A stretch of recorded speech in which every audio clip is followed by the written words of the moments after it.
আমি আপনাদেরকে একটা ছোট্ট কারগুজারি শোনাই, আপনাদের দিল কেঁদে দিবে। 2016 সালের ঘটনা। তখন ঢাকায় মোহাম্মদপুর আমি খতমে তারাবির জন্য 2 জন হাফেজ নিয়োগ দেওয়া হবে কেন্দ্রীয় মসজিদে। অনেক হাফেজে কোরআনরা সিরিয়াল ধরেছে তারাবি পড়াবে। কার মনে না চায় এত বড় এক মসজিদে আমি যদি চান্স পাইতাম তো আমার কপালটা খুলে যেত।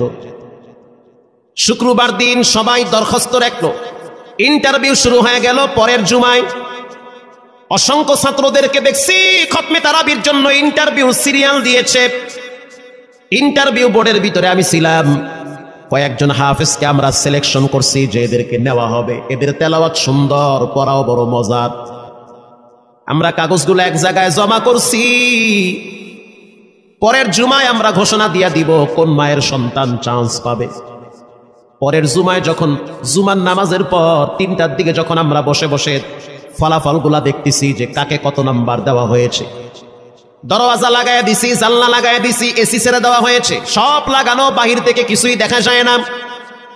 ইন দি মিন টাইমে মসজিদের বারান্দার দরওয়াজায় কে যেন নক করতেছে। খাদেম সাহেব আস্তে করে জালনা খুইলা উকি মাইরা দেখতেছে যে 2টা ছোট বাচ্চা বাহিরে দাঁড়িয়ে আছে, একেবারে অল্প বয়স। খাদেম প্রশ্ন করলো, তোমরা কারা, কেন আসছো? বলে আমরা 2 জন আসছি খতমে তারাবির ইন্টারভিউ দেওয়ার জন্য। খাদেম সাহেব একবার পায়ের দিকে তাকায়, আবার জামার দিকে তাকায়, কারণ কথার সাথে বাহ্যিক সুরত মিলে না। অন্য অন্য ছাত্রদেরকে দেখছি কত উন্নত পোশাক পরে, গেটআপ কত সুন্দর করে ইন্টারভিউ দেওয়ার জন্য আসছে। আর এই 2 জনের দিকে তাকায় দেখলাম মনে হয় রাস্তায় ভিক্ষা করতে করতে আইছে, মানায় না, একেবারে গরিব। খাদেম বলল, ইন্টারভিউর ম্যাচ শেষ, চলে যাও বাড়িতে, নেওয়া হবে না। যাদের ব্যাপারে পরীক্ষা নেওয়া হয়েছে তাদের ব্যাপারে ঘোষণা দেওয়া হবে। বাচ্চা 2টা নাসরবান্দা বলতে আছে আমাদের তো টাকা নাই যে আমরা ভাড়া দিয়ে এখানে আসব। বাবায় বড় কষ্ট করে 2-4টা টাকা জমা কইরা পকেটে দিয়া পাঠায় দিছে, এজন্য আসতে দেরি হয়েছে। খাদেমের বড় মায়া লাগছে, কারণ খাদেমও গরিবের সন্তান। ভিতরে গিয়া মুয়াজ্জিম সাহেবের বলতে আছে, ও ভাই, বাহিরে 2টা বাচ্চা দাঁড়ায় আছে, ওরা নাকি হাফেজে কোরআন, কিন্তু দেখলে তো মানায় না। মুয়াজ্জিম সাহেব ধমক দিয়া বলতে আছে, কোনো সুযোগ নাই, তাড়ায় দাও। খাদেম গিয়া ইমামের কানে কানে বলতে আছে, হুজুর, বাহিরে 2টা বাচ্চা দাঁড়িয়ে আছে, চেহারার ভিতরে এত মায়া, কিন্তু বাহ্যিক সুরত মিলে না, ওরা নাকি কোরআনের হাফেজ। পাশেই তো রহমানিয়ার মুহাদ্দিস সাহেব বসা আছে, তিনি বলতে আছে, কি ব্যাপার, ফিস ফিস করে আপনি কি বলতেছেন? বলে, হুজুর, বাহিরে 2টা বাচ্চা দাঁড়িয়ে আছে, তারা খতমে তারাবির ইন্টারভিউ দিতে চায়। মুহাদ্দিস সাহেব বলল, কোনো কথা নাই, আল্লাহর ঘরের দরওয়াজা খুলে দাও, এখানে কোনো পার্সিয়ালিটি চলবে না। আল্লাহর ঘরের দরওয়াজা সবার জন্য খুলে দেওয়া হবে, আসতে দাও, ভিতরে বসতে দাও। যদিও ওদেরকে দেখতে মানায় না, বংশগত তেমন মর্যাদা নাই, ভিতরে আল্লাহর কোরআন থাকার কারণে আমাদের উপরে ওয়াজিব হয়ে গেছে তাদেরকে সম্মান করা। কোন দিক থেকে মানায় না, কিন্তু ভিতরে আল্লাহর কোরআন আছে, এজন্য তাদের মর্যাদা অনেক বেশি। এবার বাচ্চা 2টা বাহিরে উজুখানায় গিয়া সুন্দর করে উজু বানাইল। উজু বানাইয়া ভিতরে ঢুইকা আমি তাকায়া দেখতেছি লঙ্গির এক মাথা নিচে আর এক মাথা উপরে, এতটাই ভয়াবহ অবস্থা। কিন্তু আজীব দৃশ্য, 2 জনের চেহারা একই রকম লাগে। 2 জনের চেহারা একই রকম লাগে, কে বড় কে ছোট বোঝা বড় কঠিন হয়ে গেছে। মুসলমান ভাইয়েরা আমার, ইমাম সাহেব প্রশ্ন করলো, তোমরা 2 জনের বাড়ি কোথায়? বলে, আমরা নারায়ণগঞ্জে ভাড়া থাকি। বাড়ি কোথায়? বলে, আমাদের বাড়ি কুড়িগ্রামে। কুড়িগ্রাম থেকে ঢাকায় কেমনে আসছো? বলে, বাবায় ঢাকায় নিয়ে আসছে। কয় মাসে কোরআন শরীফ খতম করেছ? বলে, আমরা 2 জনে 11 মাসে 30 পারা কোরআন খতম করেছি। ইমাম সাহেব একবার চেহারার দিকে তাকায় আর একবার পায়ের দিকে তাকায়। স্থানীয় গণ্যমান্য অনেক ব্যক্তিরা তাকায় আছে এদের দিকে। ইমাম সাহেব বলতে আছে, বাবা, তারাবির ইন্টারভিউ শেষ হয়ে গেছে, বাড়ি চলে যাও। যেটা একটু দেখতে ছোট, ও চোখের পানি দেখলাম টিস্যু দিয়া মুছতেছে। কেন কাঁদতেছো? বলে, আমরা গরিব, তার জন্য মনে হয় আমাদেরকে তাড়ায়া দিতেছেন। আমরা জানতাম না ইন্টারভিউ তাড়াতাড়ি শেষ হয়ে যাবে, আসতে দেরি হয়েছে, কারণ আমাদের তো ভাড়া টাকা ছিল না, বাবায় কষ্ট করে কিছু টাকা দিয়েছে, সেটা দিয়ে এখানে আসছি।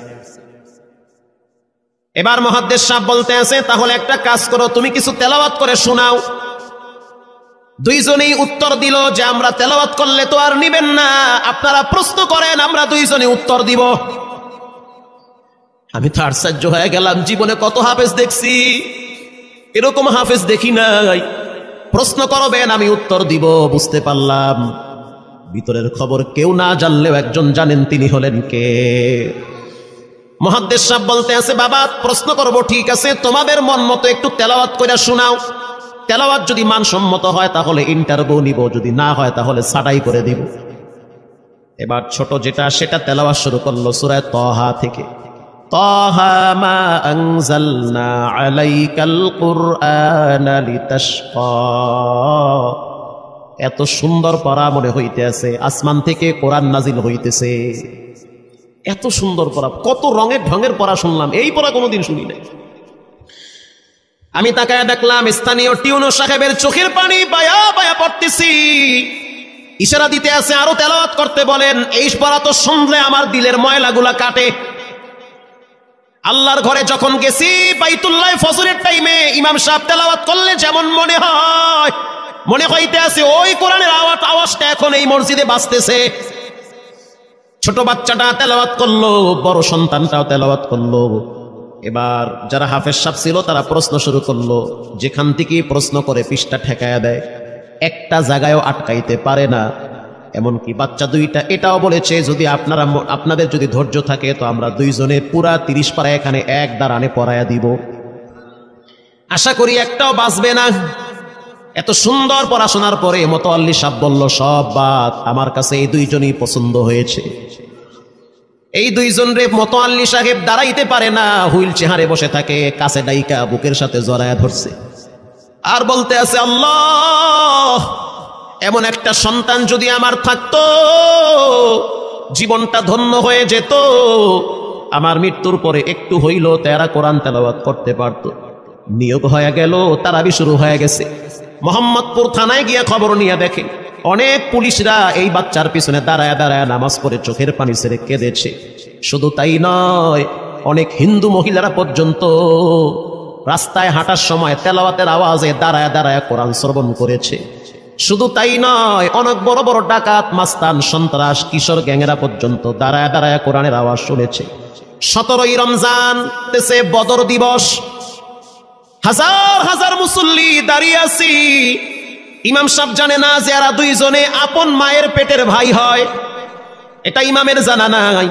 দুইজনে তারাবি চলতে আছে, চমৎকার পড়া, পিছনে শত শত মাওলানা মুফতি দাঁড়ায় থাকে। মনে হইতেছে তেলাওয়াতের আওয়াজে আর এক জগতে হারিয়ে যায়, এত সুন্দর পড়া। তারাবি শেষ হয়ে গেল, মুসাফা শুরু হয়ে গেল। বাচ্চা দুইটারে কেউ বুকের সাথে জড়ায়, কেউ কপালে চুমা দেয়, বলে আল্লাহর কোরআনকে চুমা দেয়। হাজার হাজার মানুষ যখন আস্তে আস্তে নামাজ শেষ করে চলে গেল, একেবারে মসজিদের পিছনে বারান্দার পরে আরো একটা বারান্দা থাকে, ওই বারান্দায় এক লোক বসে বসে গামছা দিয়া চোখের পানি মুছতেছে।